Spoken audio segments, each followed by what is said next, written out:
guys, so this is Naresh from TECHNO. இன்னைக்கு நம்ம Caesar cipher பற்றி பார்க்க போகிறோம். ஸோ இதுதான் வந்து ஜூலியஸ் சீசர். ஸோ இந்த மூஞ்சுக்கும் சப்ஸ்டியூஷன் சைஃபருக்கும் என்ன சம்மந்தம் அப்படின்னு கேட்டிங்கன்னா, இவர் தான் இந்த ஃபர்ஸ்ட் சீசர் சைஃபர் அப்படின்ற ஒரு சைஃபரை கண்டுபிடிக்கிறாரு அந்த காலத்தில். இந்த சைஃபர் வந்து ஃபியூச்சர் காலத்தில் வரப்போகிற நிறைய சைஃபர்ஸ்க்கு ஒரு முன்னோடியாக இருக்குது. செகண்ட் ஸ்டாண்டர்ட் ஃபோர்த் ஸ்டாண்டர்ட் பையனால கூட வந்து இந்த சப்ஸ்டியூஷன் சைஃபர் யூஸ் பண்ண முடியும். ஸோ அவ்வளோ சிம்பிளான ஒரு சைஃபர் இது. பட் அந்த காலத்தில் அவ்வளோ என்கிரிப்ஷன் டெக்னிக்ஸ்லாம் தெரியாதவங்களுக்கு இதை பிரேக் பண்ண முடியாத அளவுக்கு இருந்திருக்கு. என்னோட ப்ரீவியஸ் வீடியோ நீங்கள் பார்க்கலன்னா I highly suggest that you do so. ஏன்னா இந்த வீடியோ அண்டர்ஸ்டாண்ட் பண்ணுறதுக்கு தேவையான கான்செப்ட்ஸ் வந்து உங்களுக்கு ப்ரீவியஸ் வீடியோவில் பார்த்து உங்களுக்கு கிடைக்கும். ஸோ பேசிக்லி டிரான்ஸ்பர்ஷன் என்னது, சப்ஸ்டியூஷன் என்னது, என்கிரிப்ஷன் என்னது சொல்லி நான் ப்ரீவியஸ் வீடியோவில் கவர் பண்ணியிருந்தேன். அதோட லிங்க் டிஸ்கிரிப்ஷன் பாக்ஸில் அட்டாச் பண்ணுறேன். ஸோ நீங்கள் பார்க்கலாம் ஏற்கனவே, please do go check it out. So இன்றைக்கி வீடியோவில் நம்ம இந்த சைஃபர்னால் என்னென்னு பார்க்குறது மட்டும் இல்லாமல் பைத்தான் பேஸ்ட் இம்ப்ளிமெண்டேஷன் எப்படி இந்த சைஃபர் வந்து பைத்தானில் இம்ப்ளிமெண்ட் பண்ணலாம் அப்படின்ற சேம் டைம் நம்ம பார்க்கலாம். சீசர் சைஃபர் என்னன்னு சொல்லிட்டு கேட்டிங்கன்னா, it's a mono substitution cipher. அதாவது இப்போ ஏ அப்படின்னு இருக்குன்னா அந்த ஏக்கு பதிலாக ஒரே ஒரு லெட்டர் தான் சப்ஸ்டியூட் பண்ணுறோம். இப்போ பி இருக்குன்னா ஒரே ஒரு லெட்டர் தான் சப்ஸ்டியூட் பண்ணுறோம். இது காமன் சென்ஸ் தானே அப்படின்னு நீங்கள் கேட்பீங்க. அப்படி கிடையாது. ஏன்னா சில சைஃபர்ஸ் பார்த்தீங்கன்னா மல்டி சப்ஸ்டியூஷனும் இருக்குது. தட் இஸ் பொசிஷனுக்கு ஏற்ற மாதிரி ஏ வந்து பியா ஒண்டி இல்லாமல் ஏ வந்து சியாக கூட இருக்கிறதுக்கான பாசிபிலிட்டிஸ் இருக்குது. ஆனால் அது ஃபியூச்சர் வீடியோஸில் கவர் பண்ணலாம். ஸோ இந்த வீடியோவில் சீசர் சைஃபர் என்னென்னு கேட்டிங்கன்னா, ஒரு பேசிக்லி இப்போ இந்த ஒவ்வொரு ஆல்ஃபபெட்ஸும் சில பொசிஷன் கழிச்சு ஷிஃப்ட் ஆகிருக்கும், அவ்வளோதான். ஃபார் எக்ஸாம்பிள் இப்போ ஷிஃப்ட் வந்து இப்போ 1ன்னு வச்சுக்கோங்க. இப்போ நான் ஒரு பொசிஷனை ஷிஃப்ட் பண்ணுறேன். தட் இஸ் இப்போ ஏக்கு பதிலாக ஒரு பொசிஷன் ரைட்டில் தள்ளிங்கன்னா இட்ஸ் பி. அது மாதிரி போயிட்டே இருக்கும் YZ. இப்போ வந்து ஃபைனலி இப்போ Z அப்படின்னு வரும்போது என்ன ஆகும்னா, இப்போ வந்து ஜெட்டை வந்து நீங்கள் ஷிஃப்ட் பண்ணிங்கன்னா ரைட் சைடில் ஒன்றுமே கிடையாது. ஸோ என்ன பண்ணுறோன்னா, இப்போ ஜெட் ரைட்டில் ஷிஃப்ட் பண்ணுறதுக்கு பதிலாக மறுபடியும் நீங்கள் சர்க்கிள் அடித்து வந்து மறுபடியும் இப்போது ஏக்கு வரீங்க. ஸோ அதனால் வந்து இப்போ Z வந்து ஏன்னு வரும். இது வந்து ஷிஃப்ட் பொசிஷன் 1க்கு. இதே ஷிஃப்ட் பொசிஷன் 2க்கு அப்படி சொல்லிட்டு என்னென்னு பார்த்தீங்கன்னா, இப்போ ஏ வந்து 2 பொசிஷன் ரைட்டில் தர்றோம். தட் இஸ் ஏ வந்து ஒரு பொசிஷன்னா பி, 2 பொசிஷன்னா சி. ஸோ சின்னு வரும். அப்புறம் பினா சி இல்லாமல் D, that is 2 position shift பண்ணுறோம் கரெக்டாக. ஸோ வந்து சி வந்து பி வந்து டின்னு வரும். ஸோ இப்போ அதே மாதிரி நீங்கள் போட்டே வரீங்க CDE TUVW XYZ. இப்போ பார்த்தீங்கன்னா இப்போ வந்து ஜெட்டுக்கு வந்துட்டோம். இப்போ ஜெட்டு பார்த்தீங்கன்னா ரைட்டில் ஷிஃப்ட் பண்ணுறதுக்கு ஒன்றுமே கிடையாது கரெக்டாக. ஸோ ரைட்டில் ஒன்றுமே கிடையாதுன்றனால மறுபடியும் நீங்கள் வந்து ஏக்கு வரீங்க. இப்போ வந்து ஜெட் பார்த்தீங்கன்னா அதே மாதிரி இப்போ ஒன்றுமே கிடையாது ரைட்டில் ஷிஃப்ட் பண்ணுறதுக்கு. ஸோ இப்போ ஏ இல்லாமல் 2 பொசிஷன் ஷிஃப்ட் பண்ணுறோம். ஸோ ஏ போயிட்டு இன்னொரு பொசிஷன் ஷிஃப்ட் பண்ணி பின்னு வரும். ஸோ இப்போ உங்களுக்கு ஏ வந்து பின்னு வரும். இப்போ அதே மாதிரி நம்பர்ஸ்க்கு ஏற்ற மாதிரி இப்போ ஃபார் எக்ஸாம்பிள் 2னா இது மாதிரின்னு சொல்லிட்டேன். இப்போ 3னா காமன் சென்ஸ் உங்களுக்கே இப்போ தெரிஞ்சிருக்கும். சிக்கு பதில் ஏக்கு பதிலாக டின்னு போடுறோம். இப்போ அதே மாதிரி பிக்கு பதிலாக ஈன்னு போடுவோம். இப்போ அதே மாதிரி போயிட்டே இருக்கும். ஸோ இப்போ 3, 4, 5, 6 அது மாதிரி எத்தனை பாசிபிள் ஷிஃப்ட் அப்படின்னு சொல்லிட்டு கேட்டிங்கன்னா, there are 25 பாசிபிள் ஷிஃப்ட்ஸ். அதாவது வந்து ஏக்கு பதிலாக ஸ்ட்ரைட்டாக ஜெட்னு வந்துடும், பிக்கு பதிலாக ஏன்னு வரும். தட் இஸ் ஒரு பொசிஷன் லெஃப்ட்டுக்கு பண்ணுற மாதிரி ஈக்குவல். இப்போ ஏ வந்து நீங்கள் லெஃப்ட்டில் தள்ளினா ஜெட் வரும் கரெக்டாக, பி வந்து லெஃப்ட்டில் தள்ளினா ஏ வரும். ஸோ அது மாதிரி 25 பொசிஷன்ஸ் வந்து ரைட்டில் ஷிஃப்ட் ஆச்சுன்னா மறுபடியும் ஏன்னா வந்து இது சர்க்கிள். ஸோ இந்த ஆல்ஃபபெட்ஸ்குள்ளே தான் இருக்குது, இந்த ஆல்ஃபபெட்ஸ் தாண்டி போக போகிறது இல்லை அப்படின்ற போது இப்போது ரைட்டில் போக முடியலன்னா அது லெஃப்ட்டில் வரப்போகுது, லெஃப்ட்லேருந்து மறுபடியும் ஜாயின் ஆகும். ஸோ இப்போ வந்து பிக்கு பதிலாக ஏ வரும், சிக்கு பதிலாக டி வரும். இப்போ அதே மாதிரி போயிட்டே இருக்கும். ஃபைனலி ஜெட்டுக்கு பதிலாக என்ன வரும்னு கேட்டிங்கன்னா Y வரும். So that is basically what Caesar cipher is about. இப்போ இந்த கோட் பேஸ்ட் இம்ப்ளிமெண்டேஷனில் உங்களுக்கு ஒவ்வொரு லைனும் என்ன பண்ணுன்னு சொல்லிட்டு உங்களுக்கு எக்ஸ்பிளைன் பண்ணுறேன். ஸோ இப்போ ஃபர்ஸ்ட் வந்து ரீப்ளேஸ் வித் கீ அப்படின்னு ஒரு ஃபங்க்ஷன் நான் இங்கே எழுதியிருக்கேன். இதுக்கு 2 இன்புட் இருக்குது, ஒரு டெக்ஸ்ட் இன்புட், ஒரு கீ இன்புட். தட் இஸ் இப்போ நான் ஒரு டெக்ஸ்ட் அனுப்புகிறேன், hello my name is something சொல்லி நான் என்டர் பண்ணுறேன்னா இப்போது கீக்கு ஏற்ற மாதிரி அது ஒவ்வொரு லெட்டர்ஸும் சப்ஸ்டியூட் பண்ணி. இப்போ 1ன்னு வச்சுக்கோங்களேன், எம்முக்கு பதிலாக என். ஸோ எங்கெல்லாம் வந்து அந்த டெக்ஸ்ட்டில் எம்முன்னு வருதோ அங்கெல்லாம் என்னன்னு சப்ஸ்டியூட் ஆகும். அதே மாதிரி இப்போது இந்த டெக்ஸ்ட்டில் வந்து ஃபார் எக்ஸாம்பிள் ஆர்னு வந்துச்சுன்னா எஸ்ன்னு சப்ஸ்டியூட் ஆகும். கீ வந்து நான் பைத்தானில் வந்து ஒரு டிக்ஷனரி டைப்பை கிரியேட் பண்ணியிருக்கேன்.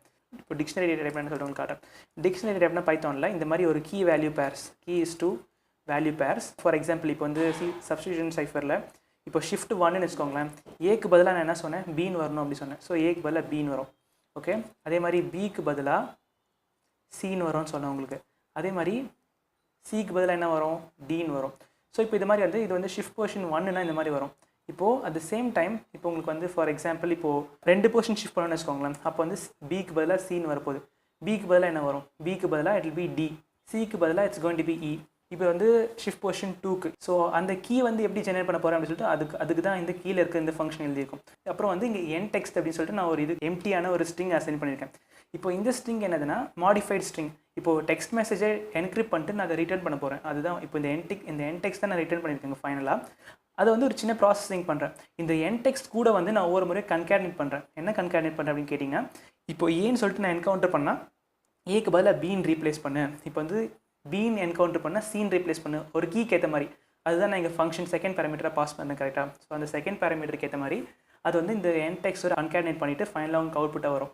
ஸோ இப்போ இந்த கீ.கெட் என்ன பண்ணணும்னு சொல்லிட்டு கேட்டிங்கன்னா, ஃபார் பேசிக்லி இப்போ இந்த டிக்ஷனரிக்குள்ளே இந்த கீ இருந்துச்சுன்னா அதை ஃபெச் பண்ண அப்படின்னு சொல்லி நான் கொடுக்குறேன். அப்படி அந்த கீ இல்லைன்னா அது வந்து எரர் டிஸ்பிளே பண்ணுறதுக்கு பதிலாக டிஃபால்ட்டாக ஒரு பேராமீட்டர் நம்ம பாஸ் பண்ணுறோம். இங்கே நான் என்ன சொல்கிறேன்னா, கீ வேல்யூ எக்ஸிஸ்ட் ஆகலைன்னா அந்த லெட்டர் நான் அப்படியே கொடுத்துரு அப்படின்னு சொல்கிறேன். ஃபார் எக்ஸாம்பிள் இப்போ வந்து டெக்ஸ்ட் வந்து ஹெலோ அப்படின்னு கொடுக்குறேன்னு வச்சுக்கோங்களேன். ஸோ இப்போ இந்த ஹெலோ எல்லாமே பார்த்தீங்கன்னா ஆல்ஃபபெட்ஸாக இருக்குது, அது வந்து கண்டிப்பாக இந்த கீழே இருக்கும். அப்படி இன்கேஸ் நான் எக்ஸ்க்ளமேட்டரி மார்க் கொடுக்குறேன்னு வச்சுக்கோங்களேன். இப்போ இந்த எக்ஸ்க்ளமேட்டரி மார்க் வந்து இந்த கீழே கிடையாது. ஸோ கண்டிப்பாக இந்த மாதிரி ஒரு சுச்சுவேஷன் வந்துச்சுன்னா எரர் ரைஸ் ஆகிட்டு இந்த ப்ரோக்ராம் டெர்மினேட் ஆகிடும். இப்போ எங்கெல்லாம் வந்து இந்த மாதிரி எக்ஸ்க்ளமேட்டரி மார்க் வருதோ, இல்லை ஃபார் எக்ஸாம்பிள் இப்போ இந்த கீழே இல்லாத ஒரு கேரக்டர் என்கவுண்டர் ஆச்சுன்னா அந்த கேரக்டர் அப்படியே வந்து கன்கேட்னேட் பண்ணுறேன் அப்படின்னு சொல்லியிருக்கேன். அடுத்து பார்த்தீங்கன்னா ஜென் கீ ஃபங்க்ஷன். இந்த ஜென் கீ ஃபங்க்ஷன் என்ன சொல்லிட்டு கேட்டிங்கன்னா ஜெனரேட்ஸ் கீ. ஸோ பேசிக்லி இந்த ஜென் கீ ஃபங்க்ஷன் என்ன பண்ணால் ஷிஃப்ட் பொசிஷன் என்ன பாஸ் பண்ணுறாங்க அப்படின்றதுக்கு ஏற்ற மாதிரி it's gonna generate the keys. Basically நான் இங்கே வந்து பைத்தானோட ஆஸ்கி வேல்யூஸ் வந்து யூஸ் பண்ணி மேனிபுலேட் பண்ணி நான் இந்த ஃபங்க்ஷன் எழுதியிருக்கேன். ஸோ இப்போ for I in range of ord of a, இப்போ ஆட் ஆஃப் ஏ அப்படின்னு என்ன பண்ணோன்னா இப்போ ஏயோட ஆஸ்கி வேல்யூ கேட்குறேன், இங்கே ஜெட்டோட ஆஸ்கி வேல்யூ கேட்குறேன். ரேஞ்ச் ஃபங்க்ஷன் பார்த்தீங்கன்னா எப்பவுமே வந்து end value is not included. So அதனால தான் இங்கே +1 போட்டிருக்கேன். நம்ம சிம்பிளிசிட்டிக்காக இப்போ ஏயோட ஆஸ்கி வேல்யூ 1 வச்சுக்கலாம், ஜெட்டோட ஆஸ்கி வேல்யூ 26 வச்சுக்கலாம். ஸோ இப்போ வந்து கேரக்டர் CHR என்ன பண்ணோன்னா பேசிக்லி நீங்கள் இந்த CHR ஃபங்க்ஷன் என்ன பண்ணோன்னா இப்போ ஒரு ஆஸ்கி வேல்யூ கொடுத்தீங்கன்னா அந்த ஆஸ்கி வேல்யூட டெக்ஸ்ட் ஈக்குவலண்டானதை அவுட்புட்டாக கொடுக்கும். ஸோ இப்போ CHR அப்படின்னு நான் கொடுத்தேன்னா இங்கே ஏன்னு சொல்லிட்டு வரப்போகுது. இப்போது CHR I + ஷிஃப்ட், அதாவது ஃபார் எக்ஸாம்பிள் ஏயோட ஆஸ்கி வேல்யூ 1, ஸோ 1 + 2னா 3ன்னு வரும். ஸோ இப்போ வந்து 1 ஆஸ்கி வேல்யூ இங்கே வரும், 1 + 3யோட ஆஸ்கி வேல்யூ இங்கே வரும். இங்கே நீங்கள் என்ன பார்த்தீங்கன்னா இப்போது Y வரைக்கும் கரெக்டாக வந்துருச்சு, ஆனால் ஜெட்டுக்கு அப்புறம் ரைட்டில் ஒன்றுமே கிடையாது அப்படின்னு சொல்லிட்டு பார்த்தோம். ஸோ என்ன ஆகுது, மறுபடியும் வந்து பேக்லேருந்து வந்து ஏன்னு சொல்லிட்டு வருது. அதே தான் நம்ம இங்கேயும் பண்ணுறோம். இப்போ வந்து இந்த I + ஷிஃப்ட் வேல்யூ வந்து இந்த ஆட் ஆஃப் Z இந்த 26 அப்படிங்கிற ஆஸ்கி வேல்யூக்குள்ளே இருந்துச்சுன்னா நம்ம இது ஜென்ரேட் பண்ணுறோம். அப்படி 26க்கு மேலே ஆஸ்கி வேல்யூ போச்சுன்னா ஃபார் எக்ஸாம்பிள் இப்போது ஜெட்னு வந்துருச்சு, ஆனால் ஷிஃப்ட் வேல்யூ 5 கொடுத்துருக்கோம். ஸோ இப்போது ஜெட்டோட ஆஸ்கி வேல்யூ 26 + 5 என்ன வருது, 31 வருது. ஸோ இப்போ இங்கே இந்த கோட் நான் இப்போ இந்த இஃப் கண்டிஷன் நான் எடுத்துக்கலன்னா இங்கே CHR 31 வரும். அது வந்து ஒரு கண்டிப்பாக ஒரு கேரக்டர் டைப்பாக இருக்காது, ஏதாவது ஒரு ரேண்டமாக சம் ரப்பிஷ் வேல்யூ இங்கே ஜென்ரேட் ஆகும். அந்த மாதிரி ஜென்ரேட் பண்ணக்கூடாது அப்படிங்கிறதுக்காக இங்கே எல்ஸ் கண்டிஷன் எழுதியிருக்கேன். இன்கேஸ் இது வந்து இதை விட கம்மியாக இருந்துச்சுன்னா, இஃப் இந்த ஷிஃப்ட் + I வேல்யூ வந்து இந்த ஆஸ்கி வேல்யூ ஆஃப் ஜெட்டோட கம்மியாக இருந்துச்சுன்னா இது ஜென்ரேட் பண்ணு, அப்படி இல்லாட்டி நம்ம வந்து இது ஜென்ரேட் பண்ண அப்படின்னு சொல்லியிருக்கேன். இது என்ன பண்ணுதுன்னா I + shift -26, that is basically English characters பார்த்தீங்கன்னா 26 ஆல்ஃபபெட்ஸ் இருக்குது, அதனால தான் இங்கே -26 கொடுத்துருக்கேன்.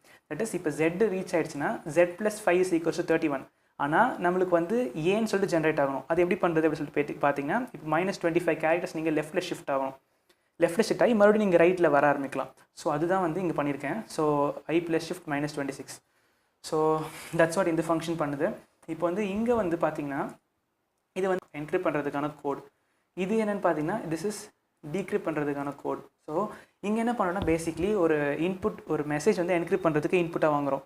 அப்புறம் இங்கே பார்த்தீங்கன்னா ஒரு ஷிஃப்ட் அமௌண்ட், தட் இஸ் எவ்வளோ போர்ஷன் ஷிஃப்ட் பண்ணணும்னு சொல்லிட்டு செகண்ட் பேராமீட்டரை பாஸ் பண்ணுறோம். அது வந்து இன்டிஜர் டேட்டா டைப். அப்புறம் ரீப்ளேஸ் வித் கீ அப்படிங்கிறது, அதாவது வந்து இந்த ஃபங்க்ஷன் நம்ம இங்கே தான் பார்த்தோம் கரெக்டாக. அது வந்து என்கிரிப்டட் டெக்ஸ்ட்டை கொடுக்கும். பேராமீட்டர்ஸ் என்னென்னா ஒரு நார்மலான டெக்ஸ்ட்டும் அட் த சேம் டைம் ஒரு கீ வேல்யூ நம்ம கொடுக்கணும். ஸோ இப்போ நாங்கள் கீ வேல்யூ கொடுக்கறதுக்கு பதிலாக டேரெக்டாக ஒரு அந்த ஃபங்க்ஷனே பாஸ் பண்ணிடுறேன். ஸோ அதனால தான் வந்து ஜென் கீ ஆஃப் ஷிஃப்ட் வந்து பார்த்தீங்கன்னா இங்கே ஷிஃப்ட் அமௌண்ட் இதுதான் கொடுத்துருக்கேன் கரெக்டாக. ஸோ வந்து இத்தனை பொசிஷன் ஷிஃப்ட் ஆகி நான் என்கிரிப்ட் பண்ணி எனக்கு மெசேஜ் வந்து அவுட்புட்டாக வரும். So that's what this function is doing. CS சைஃபரோட டிஸ்அட்வான்டேஜே இதோட டீக்ரிப்ஷன் பார்ட் தான். டீக்ரிப்ஷன் பார்ட் என்னன்னு சொல்லிட்டு பார்த்தீங்கன்னா பேசிக்லி நான் உங்களுக்கு என்கிரிப்ஷன் காட்டினா உங்களுக்கே புரியும்னு நினைக்கிறேன். ஸோ ஒரு மெசேஜ் நம்ம இங்கே ரேண்டமாக டைப் பண்ணலாம். ஹலோ தேர் அப்படின்னு கொடுக்குறேன்னு வச்சுக்கோங்களேன். ஹலோ தேர் மெசேஜ் கொடுக்குறேன். இப்போ அடுத்து வந்து எவ்வளோ ஷிஃப்ட் பண்ணணும்னு சொல்லி பொசிஷன் கேட்குது, நான் 20 கொடுக்குறேன் ரேண்டமாக. ஸோ இப்போ 20 பொசிஷன் ஷிஃப்ட் ஆகிட்டு இப்போ நம்மளுக்கு ஒரு என்கிரிப்டட் மெசேஜ் கிடச்சிருச்சு. இப்போ என்னன்னா இப்போ இந்த ஒவ்வொரு கேரக்டர்ஸும் ஒரு பர்டிகுலர் ஷிஃப்ட் வேல்யூ கழிச்சு ஷிஃப்ட் ஆகிருக்க போகுது. ஸோ 1லேருந்து 26க்குள்ளே ஒண்டி தான் இருக்க முடியும்.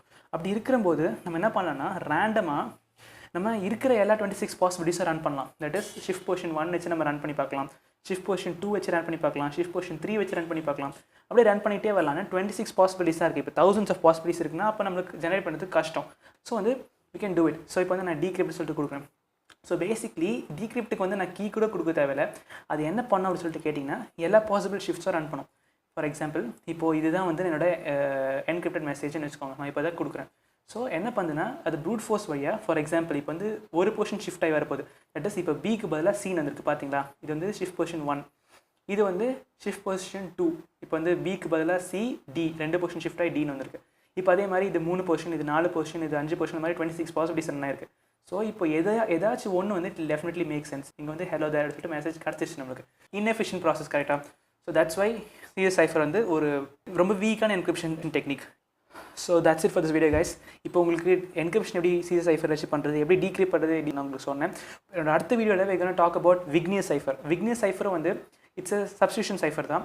ஆனால் இங்கே வந்து நம்ம மோனோ சப்ஸ்டியூஷன் சைஃபர் பார்த்தோம் கரெக்டாக. இப்போ அதே மாதிரி விக்னியஸ் சைஃபர் வந்து ஒரு மல்டி சப்ஸ்டியூஷன் சைஃபர். இப்போ அந்த விக்னியஸ் சைஃபர் எப்படி கிரியேட் பண்ணாங்க அப்படின்னு சொல்லி பார்த்தீங்கன்னா சிஎஸ் சைஃபர் ஒரு அடிப்படையாக வச்சு தான் இந்த விக்னியஸ் சைஃபரே கிரியேட் பண்ணியிருக்காங்க. ஸோ அதை நம்ம நெக்ஸ்ட் வீடியோவில் பார்க்க போகிறோம்.